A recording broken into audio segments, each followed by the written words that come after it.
Mag-ihanak. Mamayang gabi o mamayang hapon, natin si Commander Bagnot. Kailangan mahuli na rin mga mga ito yan. Ito mapapalitan ni Commander Bagnot. Hindi natin yan kanina. Dito yan. Parating si Commander Bagnot mamayang.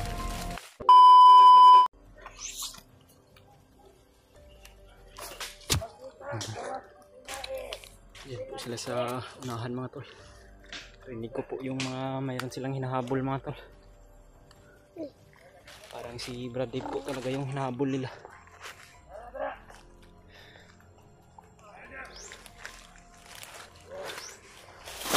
Kailangan natin makalayo dito natin.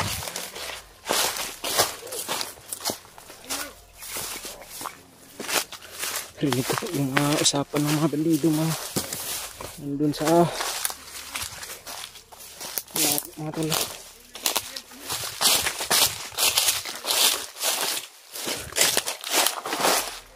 Ano tayo dito lang. Mayroon silang hinahabol doon manda sa unahan mga tol. Parang si Brad Dibio siguro yung hinahabol nila. Nawala daw.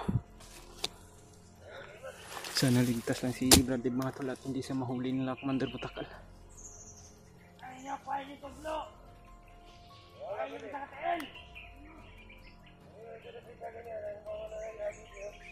Hanap nila. Buti na lang talaga nakatakbo kami dito ng anak ko. At nakapagtago kami dito banda sa may puno mga tol. Darating daw ngayong araw dito si Commander Bagnot. Hanap natin yung bata. Yung lagi na may hawak sa bata. Yan na si Baligid.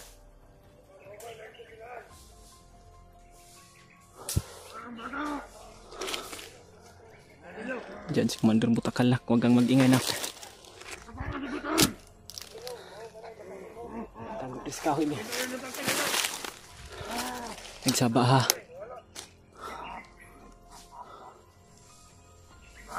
Pagbilong lang tayo nak.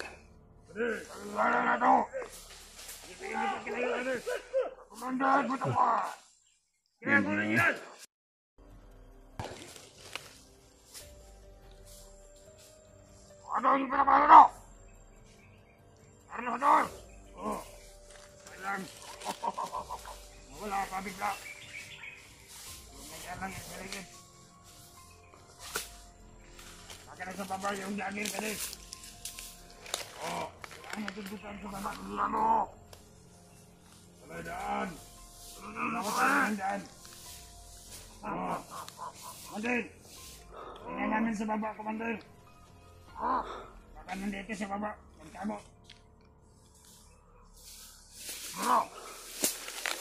Isayin po ng baka nila.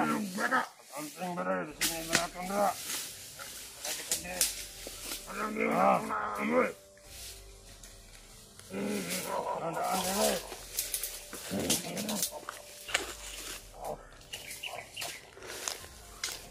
Mag-ihanak. Mamayang gabi o mamayang hapon. Natin si Commander Bagnot. Kailangan mahuli natin mga mga mga traidor yan. Mga dating Commander. Ano nandito? Mga traidor. Lahat yan. Kailangan natin mahuli yan. Malalubod na rin panahon. Isa ba? Isudan natin. Magtawag tayo ng mga. Kailangan makatawag tayo sa radyo. Kailangan doon. Maduwag mo dyan. Kaya kayo. Tama kayo dyan. Nilap na napakabuha. Kayo. Pagkagamit ko ng kabalong. Kabalong.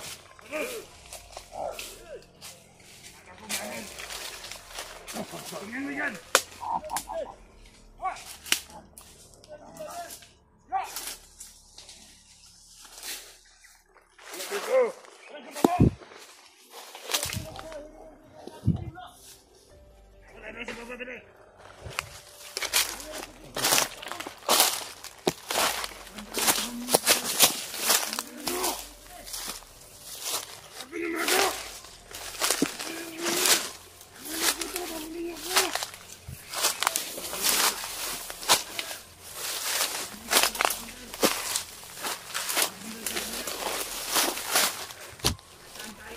tol.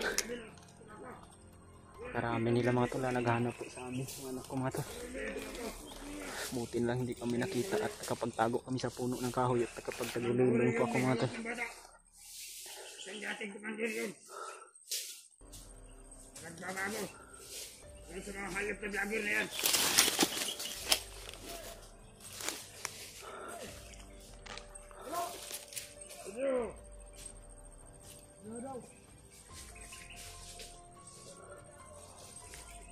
Karami nila mga tol. Rinig ko po yung mga putukan banda doon sa unahan. Alam ko po na si Brad Dave po yung hinahabol nila. Hindi po ako pwedeng sumunod doon mga tol. Dahil karami po nang sumusunod doon kay Brad Dave. Doon sa ano, sa babaw. Ganito.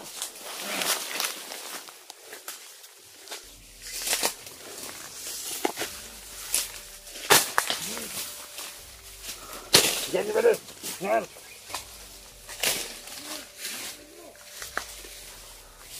Makinig kayo mabuti, baka may iyak ng bata. Kailangan masundan natin. Huwag kang umiyak na ka. Huwag kang umiyak ka. Tulungan ka ba rin? Ang baba lang yan. Paano? Pakinggan niyo mabuti yung paligid. Baka may iyak ng bata. Hala, dito tayo. Dali. Dali. Huwag kang mag-umiyak. Dali. Dito lang ito. Baka tayo yung mapagalitan ni Commander Paglit. Pagdarating yan kanina. Hindi kami yan. Darating si Commander Paglit mamaya. Kaya kailangan mahuli natin yun. Para maligaya si Commander Paglit natin. Baka may gagawin. Ito yung tuwag po. Dapat makinig kayo sa paligid. Pagka may bata na iyak sila na yun. Huwag kang iyak na ka. Pade! Ilan nyo! Tagulilong lang tayo ng... Ah! Pade! Pade tayo! Karami nila mga tol. Pade ng oras! Magagalitan pa tayo ni Commander. Papa lang tayo na. Huwag kang ingay na ka.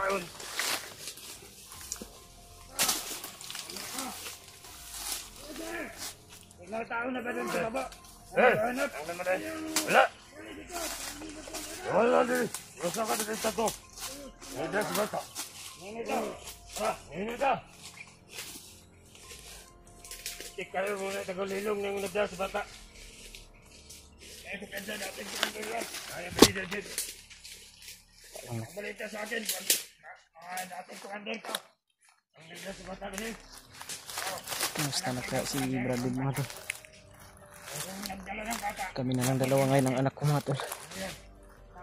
At hinahabol pa kami ng maraming mga tauhan ni Commander Butakal at kasama si Commander Butakal mga tol. Sana po matulungan po kami ng mga kasama namin dito. At nag-alala po ako kay Brad Dave mga tol. Baka po nahuli siya. Dali nagkuha na. Yapa nak. Pa. Oo, si Patrick. Po yung agimat. Pare! Ano, hindi tayo nagpuruhan ba rin nga itong madatman? Dito itong ganang kumita. Tapos dito sa iba ng kampo. Baka... dito sa ibaba. Marami doon yung mga tawan natin. Mga tawan ni Commander Bagdot. Bawat kanan. Kailangan mo muna. Hindi pwedeng makalabas sila. Karami nila mga tol. Nene ka! Saan tayo, Commander? Commander! Andun po si Commander Butakal sa unahan mga tol. No? Lakas na wala. Yang nawala lang ba yan? Hindi kaya mag-ingat. Dito lang muna tayo nat. Okay, kumayo ka muna no. Hindi sa.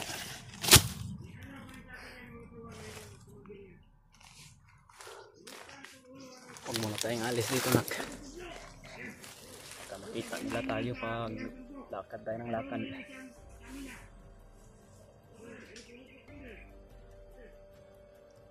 Nakalala ko po ngayon mga tol si Brady mga tol, dahil hindi po inaasahan na pangyayari mga tol. Nahiwalay po sa amin si Brady at nahiwalay rin po kami kay Brady mga tol, dahil siya po yung inahabol kanina ni Commander Butakal mga tol. At binilisan ko rin po na makalayo-layo doon sa kinaroroonan namin kanina mga tol. Kaya siya po yung napuruhan o nasundan talaga ni Commander Butakal. At mabuti naman po at nakapagtago kami. At hindi rin po inaasahan na sinundan lang pala kami ni Commander Butakal mga tol. Ang pinagpapasalamat ko na lang po talaga mga tol na hindi po kami nahuli, dahil po sa tuwing may kalaban hindi po talaga iingay itong anak ko, dahil iyak po ng bata yung sinusunod nila para po kami mahuli, dahil hindi naman po nila kami makikita mga tol. Ginamit ko po yung mga nalalaman ko po na tagulilong.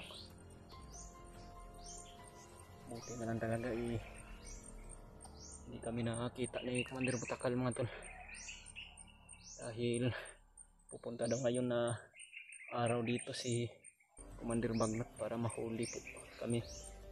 At kasama rin si Brady. At pinagdadasal ko po mga tol na tulungan niyo po sana ako na ipagdarasal din na hindi po mahuli si Brady, at lalo na po kami ng anak ko po mga tol. At sana po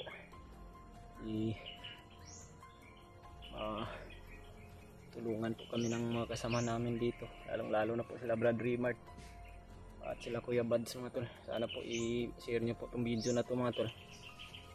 Napaka-critical na po ng kalagayan namin ngayon. Pinaghandaan na po talaga nila bawat sulok ng bundok dito mga tol. Lagi po nila kami hinahabol at hinahanap para mahuli mga tol. At dito pa rin yung anak ko mga tol. Papasalamat po talaga ako sa anak ko na hindi po talaga siya iiyak sa tuwing marami ang kalaban. Kanina muntika na po talaga kami mahuli mga tol, dahil nasa kunting-kunti na lang po talaga yung distansya sa pamamagitan namin at ni Commander Butakal mga tol. Buti talaga bigyan po talaga ako ng mga mabisang orasyon ni Lolo Ambo. Yun po ay ginamit ko rin po mga tol, na sa ganun di po kami makita. At parang nanghihina na rin po yung katawan ko ngayon mga tol, dahil po sa marami pong mga enerhiya na nawala po sa aking katawan, dahil nagamit ko po yung mga pinakamalakas na orasyon na binigay po ni Lolo Ambo mga tol. Sana po ay kakita kami ng mga kasama namin dito at matulungan nila kami mga tol, dahil sobrang naawa na po talaga ako sa kalagayan ng anak ko po mga tol, at lalong lalo na rin po ngayon sa sitwasyon ni Brady. At sana po ay magkita kami muli at makita ko rin siya dito sa bundok nang magsama kami muli mga tol, dahil sobrang mahihirapan po talaga ako dito sa kalagayan ko ngayon mga tol, na ako na lang yung mag-isa. At hindi po ako makagamit ng baril ko mga tol, dahil ayaw ko po talaga na mabingi o mabungol po yung anak ko sa mga putok mga tol. At kinakailangan po talaga namin ng tulong mga tol, lalong lalo na po sa sitwasyon namin ngayon. Hindi ko na po alam kung ano yung gagawin ko ngayon at kung saan ako pupunta. At napakadelikado na po na mga naririnig namin galing sa mga busis ng mga kalaban mga tol, at galing rin mismo kay Commander Butakal. Sa sanib puwersa daw sila mga tol, at pagtutulungan daw kami nila Commander Bagnot, at hanapin daw nila kami, gagawin daw nila lahat ng makakaya nila mga tol, mahuli daw kami. Ngunit sisikapin ko po mga tol na hindi po kami mahuli, at magtatago po ako mga tol. Sana po okay lang ngayon si Brady at ligtas po siya, at sana hindi po siya nahuli sa mga tauhan ni Commander Butakal mga tol. Tara kanak, ito sila sa unahan mga tol. Marami pong mga bandido doon, nag-uusap po sila, siguro naghihintay po sila kay Commander Bagnot mga tol. Kaya nalayo muna kami ng anak ko dito sa location na ito. Dito namin na hindi kami makita mga tol. Ayun, delikado po talaga ng kalagayan namin mga tol. At nandito pa kami sa napakasukal na kamundukan. Marami po ng mga bandido na nakalagay dito o pinababantay ni Commander Bagnot at Commander Butakal dito sa kabundukan na ito mga tol.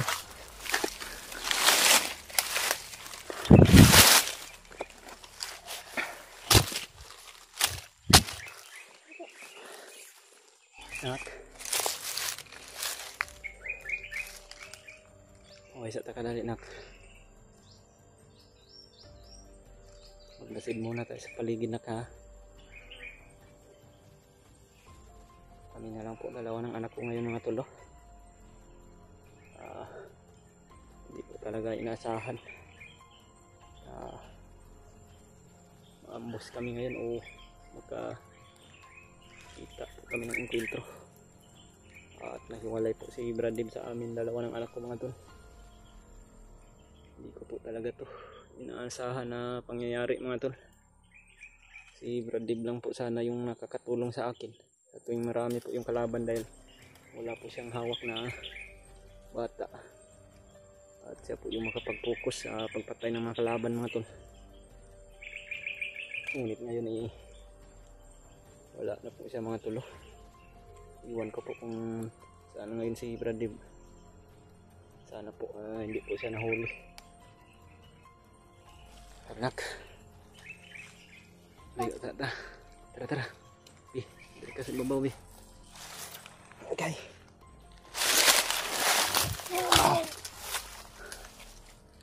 Tara, punta dito sa ubos. Dito